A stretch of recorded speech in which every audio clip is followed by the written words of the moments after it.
Welcome to On the Water and in the Field, Cornell Cooperative Extension of Suffolk County's news magazine show. Hi, I'm Kim Barber, your host, and today we are bringing you our show from Strong's Marine. Strong's has locations across Long Island in Mattituck, Southampton, and Port Washington. We are at the Bay Marina right now in Mattituck, and later we will take you over to the Water Club, which is also located in Mattituck, but on the Sound side. Strong's is very interested in best management practices, or BMPs, when it comes to boat prep and keeping the environment clean. Later, we will talk to Jeff Strong about BMPs, boater safety, and some of the events and happenings going on at Strong's Marine this season. We have a great show for you today. First, we'll head out to the Suffolk County Marine Environmental Learning Center in Southold to Cornell Cooperative Extension's Marine Hatchery for a tour and to watch clams spawn. Next, we'll travel around Suffolk County to find the alewife fish and track its plight and progress. Then we will come back to Strong's Marine and talk to owner Jeff Strong about boat prep and boater safety. He will also take us on a fear buster trip to the Shinnecock Locks. So hang on, and here we go. For 23 years, Cornell Cooperative Extension of Suffolk County's Marine program has been running a hatchery out in the heart of the Peconic Estuary in Southold, New York. The hatchery was established to help local townships restore bivalves in the Peconics. This is the time of year where the hatchery is in full swing and Cornell staff is actually spawning clams. Let's go out to the hatchery and see what's happening. Well, this building, the Suffolk County Marine Environmental Learning Center, was a marine technology center for Suffolk County Community College. It was founded in the mid-1970s, and in the early 1990s, it was determined that the students really weren't coming out here. It was kind of far from the eastern campus, never mind the Ammerman campus in Selden. So we entered into a memorandum of agreement with the county to operate it as a Suffolk County Marine Environmental Learning Center. And part of the reason we did that was the town of Southold wanted a municipal shellfish hatchery at the site. So we've been growing clams, oysters, and bay scallops here since 1991. And we don't want to be a commercial shellfish hatchery. We don't want to compete with the hatcheries in New York State.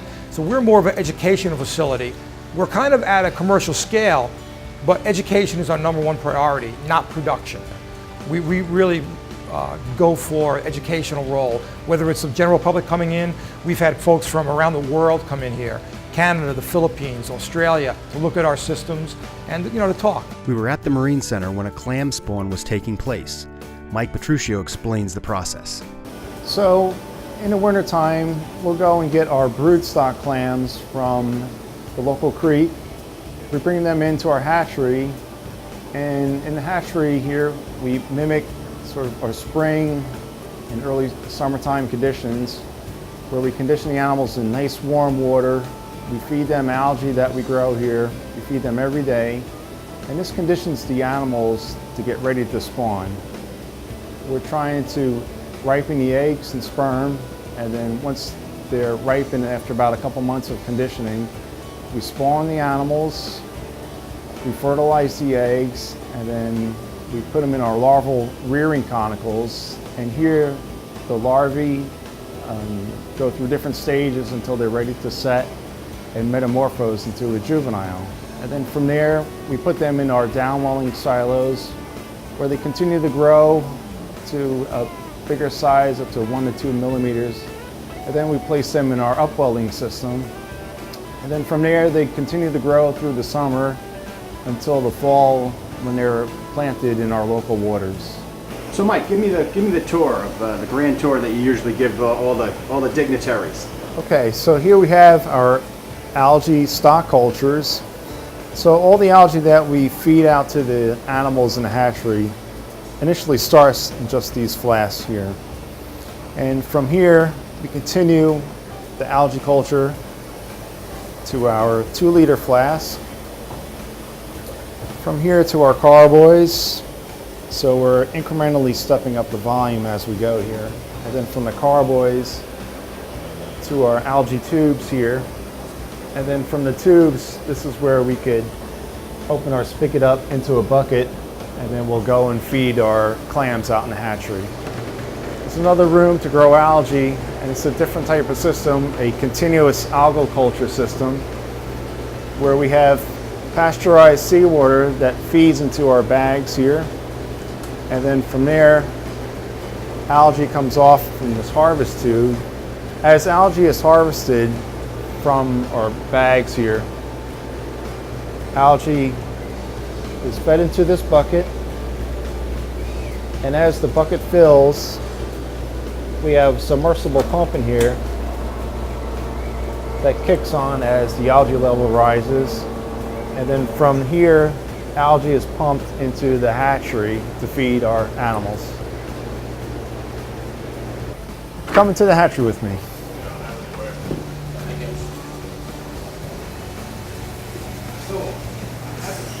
So in this tank here we have our broodstock animals where we condition the animals to get ready to spawn.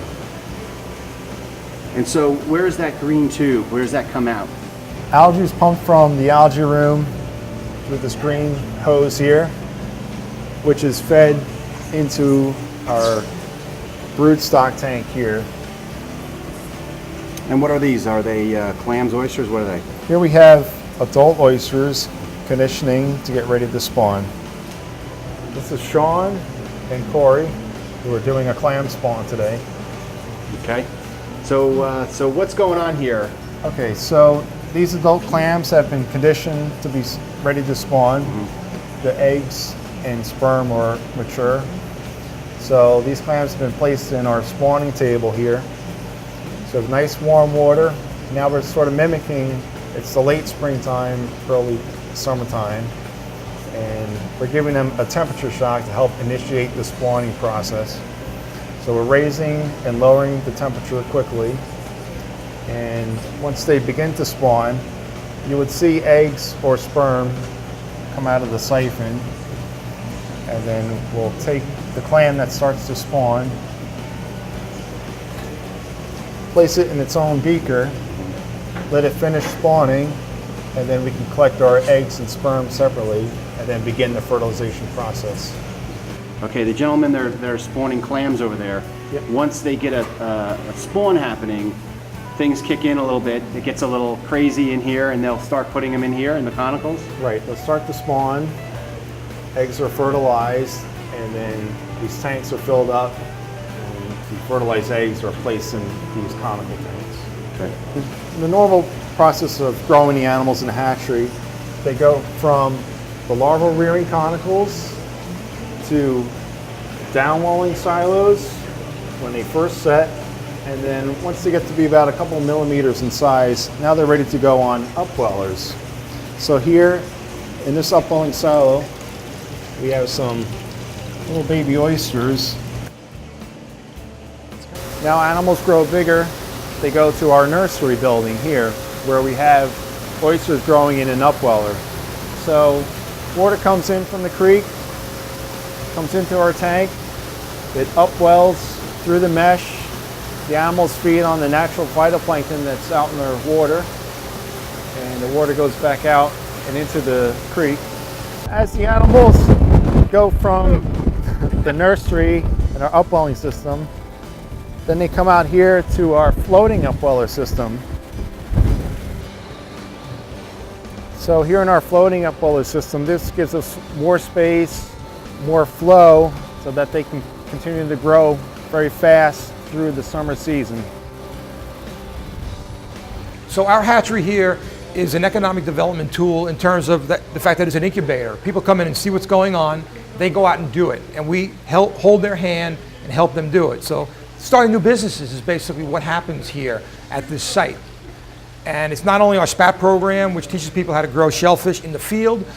It goes from the algae culture, you can see here, on up to grow out. So we help create new businesses. So yeah, I could leave you with this. We're really happy that we're going into our 23rd year here at the Suffolk County Marine Environmental Learning Center. The hatchery and the youth education started that long ago.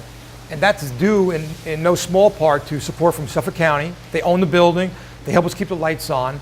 The towns we work with, Southold, Southampton, Shelter Island, Huntington, and we hope that we'll be here for years to come. We're looking forward to a really exciting future with new species, new techniques, and helping the people of Suffolk County put this kind of knowledge to work. Thanks to Mike and Greg, who are responsible for such great work out at the hatchery. In addition to spawning clams, spring is also the time for fish to spawn as well. Cornell Cooperative Extension has been involved for many years with a very important fish called the alewife. Alewives come in from the ocean and travel as far up our local rivers as possible to spawn in fresh water, much like salmon do. We're going to a few locations to see what Cornell Cooperative Extension staff are learning about the alewife. I'm with Cornell Cooperative Extension of Suffolk County, and we've partnered with Peconic Estuary Programs, Mattituck, New York Sea Grant, as well as Stony Brook University to try to bring a comprehensive program together for Suffolk County for trying to return alewife to their natural habitat for spawning. The alewife is a fish that migrates up into fresh water to spawn and spends most of its life out in the ocean.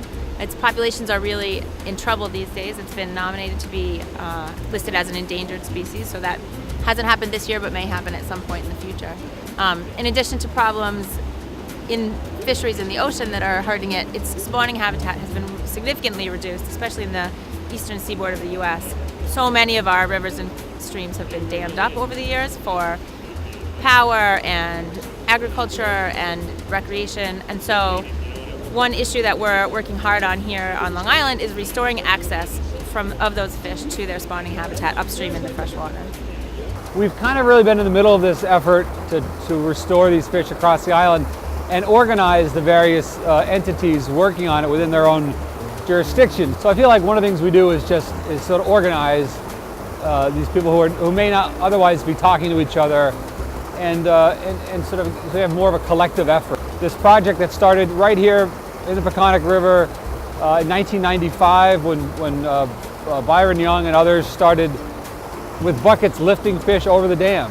And that was really the first alewife restoration work on Long Island.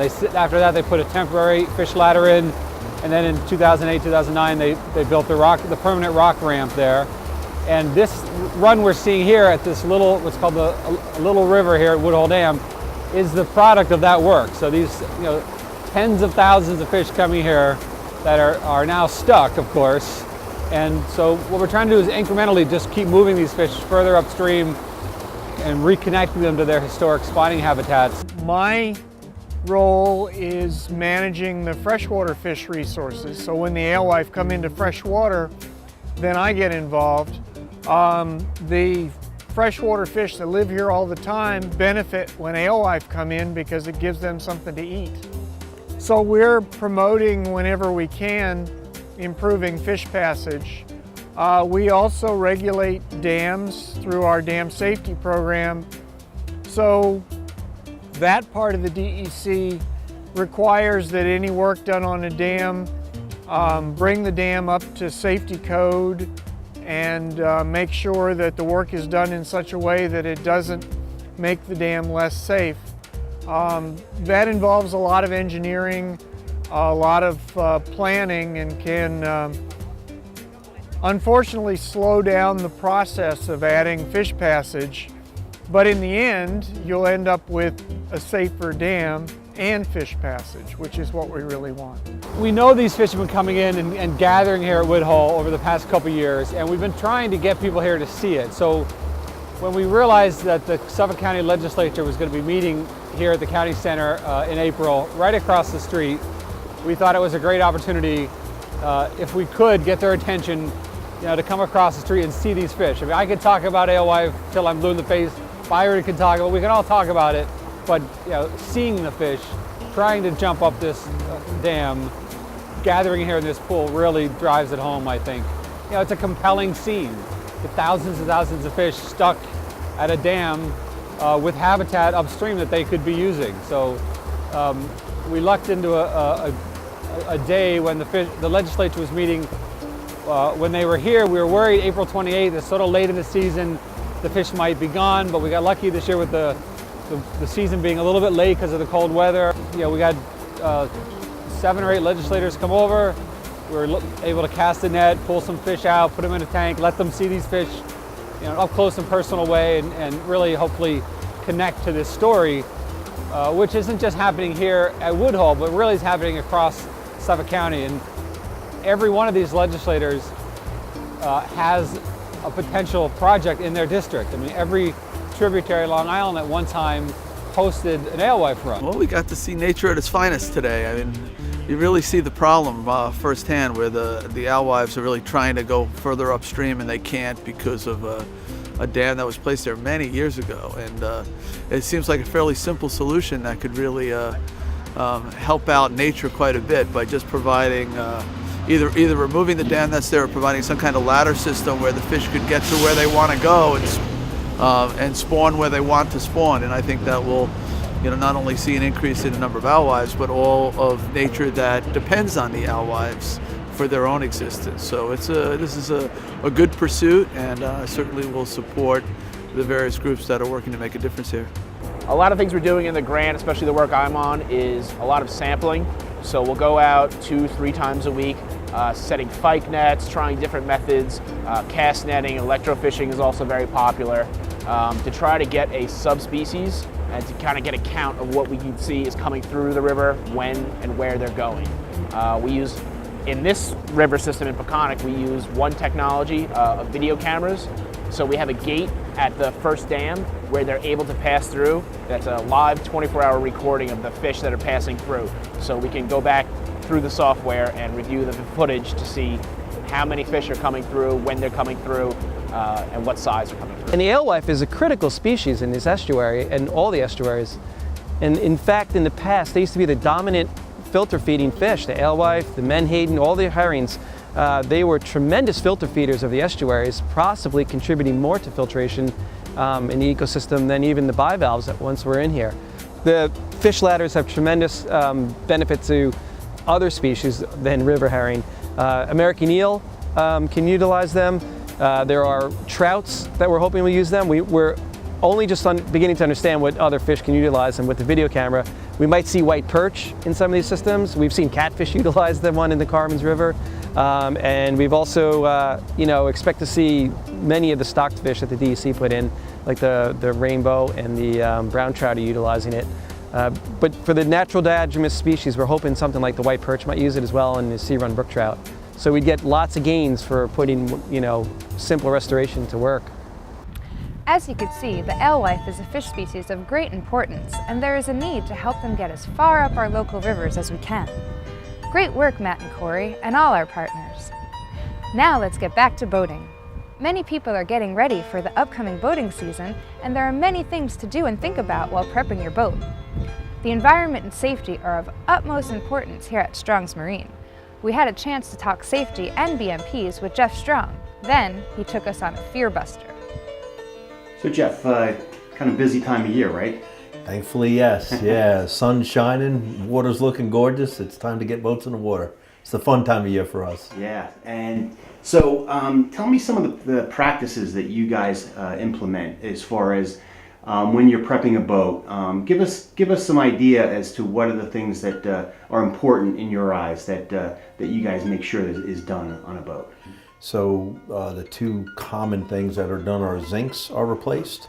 Zincs are meant to be self-sacrificing in the salt water, keeps the rest of the boat protected well. So those are removed. We do recycle those zincs, take them to one of the recycling plants and replace them with new. That's done typically on an annual basis. Most boats need that.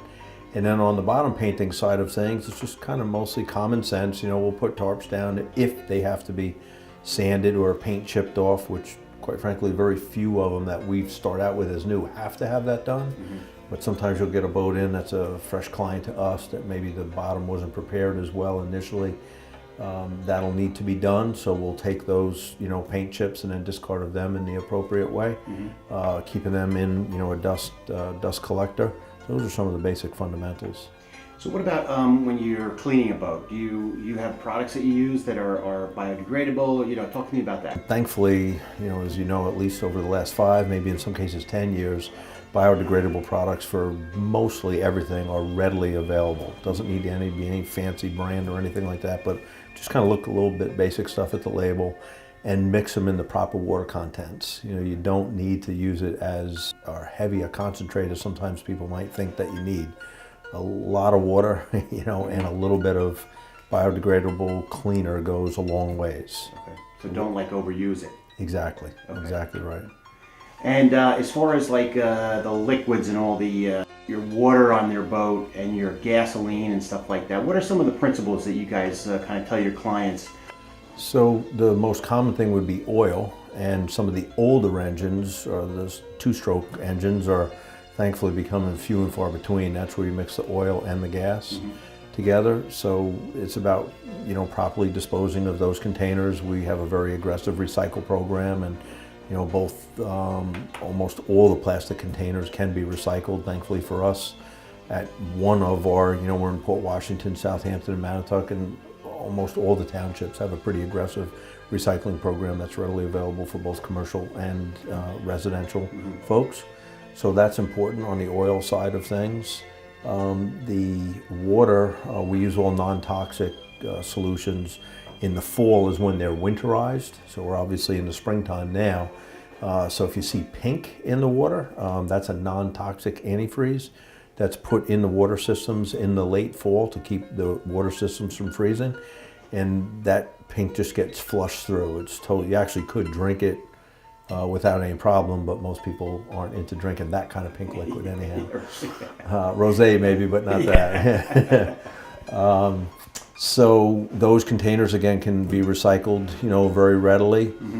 Those are the main fluids, you know, that we use in the holding tanks. There's again, small liquid, use the proper amount. It's typically only about 3 ounces for a typical small boat holding tank. If you have a larger boat or yacht, then it's proportionately more. And again, you don't need to go crazy on crazy proportions there. And thankfully for us, at all of our facilities, we do have pump out stations. And again, a lot of pump out boats and things are available. So as we get into season, that's the most common thing that would be replenished, would be the chemical that goes in the head or the holding tank for the head.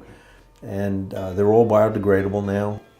So talk to me a little bit more about safety. I know that you know, that's probably pretty important for you guys, and what are some of the things that you recommend your clients as far as boating is concerned? What do people need to be licensed when they boat, or what's the scoop In on New that? York State, currently, it is as of age 14 is where you need to have a license.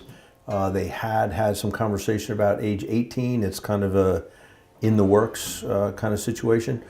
But the power squadrons, local Coast Guard auxiliaries, there's many different groups that put on really superb boating safety courses. So while it may or may not be mandatory, depending upon what your age is, we really highly encourage it.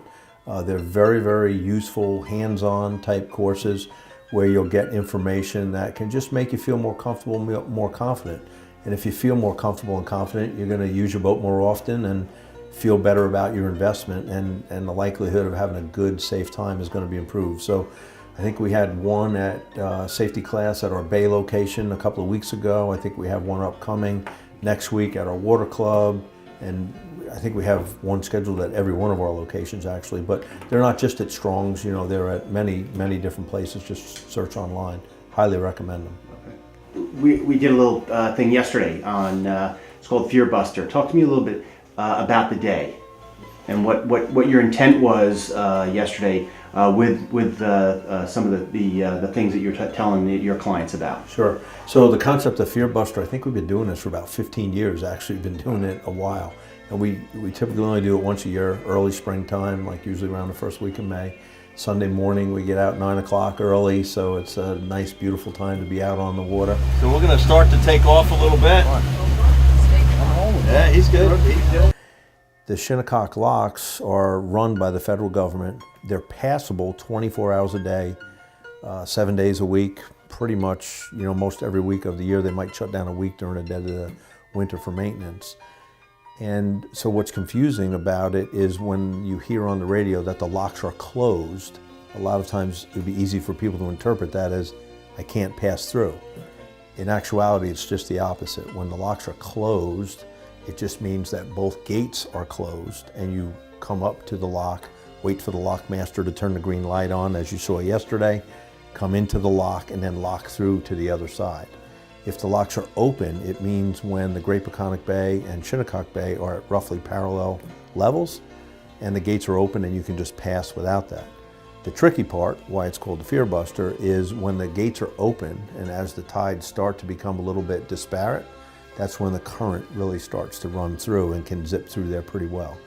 And so now you'll be going through the locks, and all of a sudden, because wider water gets funneled through, it again creates these eddies, and now you're all of a sudden like, whoa, you know, and that's when you'll see somebody's stern just, so again, it's not a big deal. That's why we do this, if you're a little prepared for it.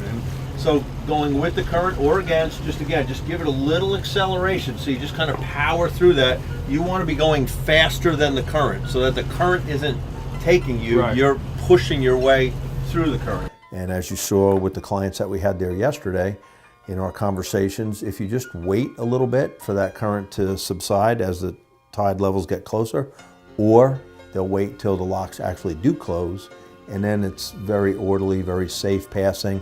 And Shinnecock Bay is gorgeous. You know, it's just one more great boating area. So our whole objective is just to get clients out there to be exposed to it. We do have a video on our website. You'll have this video helping as well.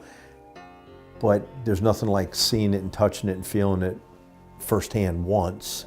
And then you realize, oh, I could do this, you know, now that I know how to do it. And it just exposes people to one more great area of boating. So that's what our motivation is just to get more people out on the water, having a good, safe time. I think this was great. It certainly relieved my trepidation about going through the locks. Thanks, Jeff. Wow, I'm impressed with all the things that are happening here at Strong's Marine. We want to thank Jeff and Ree for hosting us here today. For information on their locations, events, and boater safety, go to www.strongsmarine.com. Thank you for joining us today. If you want more information about our projects or stories, or would like to help out, go to Cornell Cooperative Extension of Suffolk County's website at www.ccesuffolk.org, or give a call at 631-727-7850. Thanks for joining us. See you next time on the water and in the field.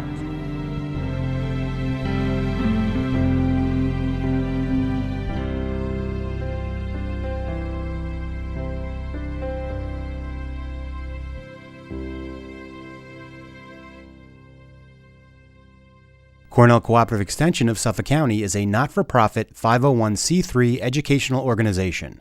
All contributions are tax deductible. For more information on our programs or you'd like to get involved, please go to our website at www.cornellmarineprogram.com or www.ccesuffolk.org.